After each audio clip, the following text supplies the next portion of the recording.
Hello लोगोफोर दिनै unboxing खालामना दिन्थिगोन Xiaomi Pad 6 नायबाथाय नोंथांमोना नाय Xiaomi Padआव दोङो बेयाव रेमआ जाबाय 8GB RAM आरो स्टरेजआ जाबाय 256 नायाव पेनबो दोङो कीबोर्डबो दोङो नालाय Xiaomi Note Pad 6 नाखि समायना नुदो पेकेजिंआवनो आरो खुलिबाथाय बेसां समायना नुनाय नोंथांमोना नुनो मोनगोन दा आङो खुलिबाय दोङो Xiaomi Pad 6 समायना आंनि सक्सेसनि राज नोंथांमोना जि खामानि मावा मानो इखो फेशन हिसाबै मावलांबाथा माब्ला फेशना प्रफेशनेल जागोन नोंथांमोनाबो आं बायदि गमखौनो मोननाय नङा नाय नोंथांमोना कि समायना टेब लाबाय आङो Xiaomiनि इयो प्राइस लादोंमोन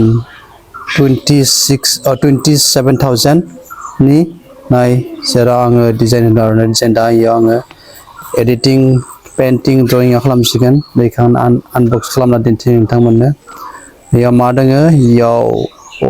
मेनु इयाव जेबो गैया